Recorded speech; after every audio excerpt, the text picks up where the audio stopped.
Et si le destin d'un peuple reposait sur les épaules d'une jeune femme? Voici l'histoire d'Aline Sitoé Diatta, la résistante oubliée que même les colons n'ont jamais pu faire taire.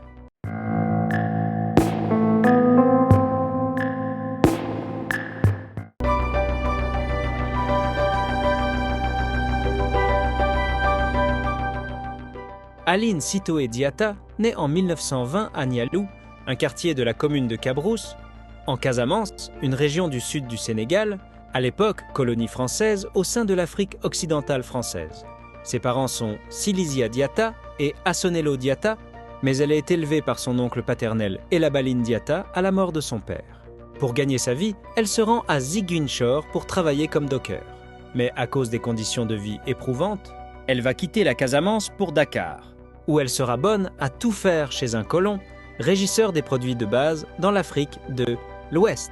C'est là qu'elle rencontre un homme, lui aussi originaire de Cabrousse, Thomas Diatta, docker au port de Dakar, et elle aura une fille prénommée Seynabou. On ne sait pas encore si les deux hommes étaient mariés, ni ce qu'il advint plus tard de Thomas Diatta. Elle aurait entendu des voix, lui, enjoignant de libérer son peuple de l'administration coloniale. On dit qu'elle ignora d'abord cette voix, qu'elle attribua au dieu des Diola, Emitaï, pendant quelques jours. 4 jours plus tard, elle était paralysée. D'autres sources affirment cependant qu'elle était paralysée depuis son enfance. Elle est ensuite ramenée en Casamance. La paralysie cessa dès son arrivée, mais une légère boiterie est restée. Elle fut élue reine de son village, Cabrousse, et était considérée comme une prophétesse par son peuple. On l'appelait la femme qui était plus qu'un homme. On disait qu'elle avait des pouvoirs de guérison, et de nombreuses personnes se rendaient en pèlerinage auprès d'elle pour vivre un miracle. Elle disait aussi être porteuse d'un message divin qui consistait en un retour aux sources. Ainsi, elle réhabilita l'ancienne semaine Diola des 6 jours. 5 jours travaillés et repos le 6e jour, ordonna des sacrifices, de nouvelles formes de prière, une nouvelle religion traditionnelle. Après la pluie de juin 1942, on lui a attribué des capacités surnaturelles. L'attirance de Diatta pour le peuple a mis les Français en alerte. Lorsque les autorités françaises ont confisqué la moitié de la récolte de riz de la région à cause de la guerre, Aline Sitoé Diatta et d'autres femmes du marché ont lancé une campagne. Elles ont appelé la population à refuser de coopérer avec les Français, à cesser de payer les impôts, à rejeter la demande de cultiver des arachides au lieu du riz et à refuser d'être enrôlée dans l'armée française, l'entraînant dans un mouvement de désobéissance civile. Elle a également réclamé de meilleures conditions de travail et le droit de pratiquer sa religion. En conséquence, des soulèvements ont éclaté. À cette époque, le Sénégal était sous le régime de Vichy. Le chercheur Paul Diédiou donne en 2011 une version différente de ce parcours singulier. Aline Sitoé Diatta serait une féticheuse qui aurait reçu, lorsqu'elle vivait à Dakar, la révélation d'un culte de la pluie appelé Kassara. De retour à Cabrousse, elle reçut l'ordre d'assumer les responsabilités de prêtresse du culte Kassara, le nom du fétiche. Elle commence alors à lancer des appels à travers les villages proches. Appels qui ameutent la population et font craindre, aux représentants locaux de l'administration coloniale, un mouvement de rébellion. Le pouvoir français était fragilisé par son effondrement militaire du début de la Seconde Guerre mondiale, et cette région Diola était réputée réfractaire à toute forme d'autorité autre que la tradition clanique. Considérée comme dangereuse par l'administration coloniale française, les forces armées ont alors mené plusieurs tentatives d'assassinat contre Aline, et le 8 mai 1943, elle est arrêtée avec 17 hommes qui, comme elle, sont condamnés à de lourdes peines. 11 d'entre eux sont morts au cours de la première année de leur incarcération.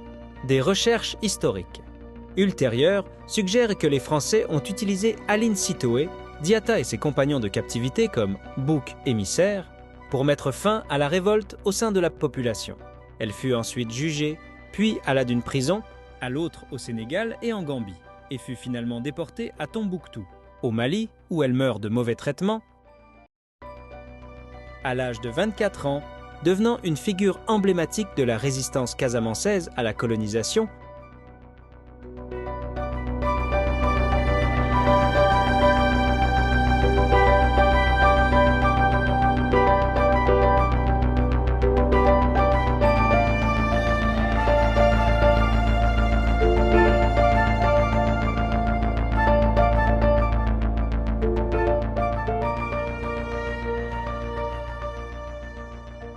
Depuis sa mort, Diatta est devenu l'un des symboles les plus connus de la résistance en Afrique de l'Ouest et un symbole national au Sénégal, notamment en Casamance. C'est le prêtre et homme politique sénégalais Augustin Diamacoune Senghor qui, à partir des années 1980, a érigé Aline Sitoé Diatta en héroïne nationale comme fondement idéologique de sa propre politique.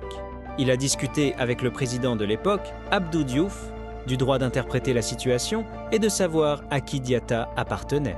Désormais, il a également lancé des recherches sur son emprisonnement et sa mort, qui n'avaient pas été officiellement confirmées jusqu'alors.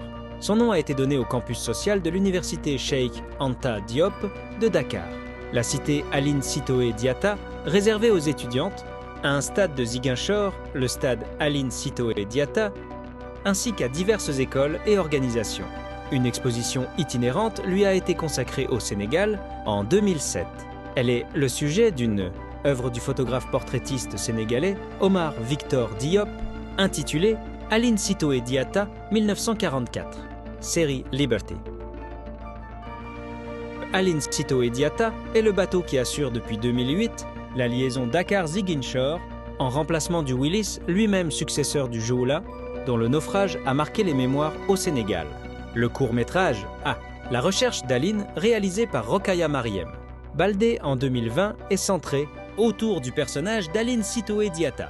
Le court-métrage reçoit le prix du court-métrage documentaire à Indy Lisboa en 2021.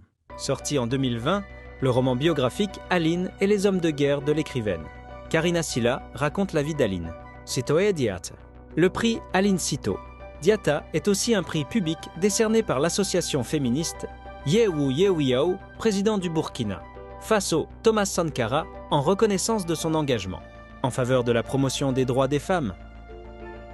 Une pièce de monnaie fantaisie non officielle du royaume de Cabrousse a été émise en l'honneur de la reine Aline Sitoé Diatta. La pièce la désigne comme la femme qui était plus qu'un homme. Depuis les années 1990, la vie de Diatta a été reprise à de nombreuses reprises par des artistes, influençant ainsi la mémoire historique. Le musicien Alioune Kassé a écrit une chanson sur elle. L'auteur Marouba Fall a écrit la pièce Dame de Cabrousse ainsi que le livre Aline Sitoé Diatta ou La Dame de Cabrousse, qui tourne autour de Diatta. Des lycéennes casamançaises ont célébré pendant 2 jours les journées culturelles Aline Sitoé Diatta sur le site de l'ancienne cité Claudel, qui porte aujourd'hui le nom de Diatta. Ils ont également appelé au retour des cendres de Diatta du Mali au Sénégal, même si leur localisation reste inconnue.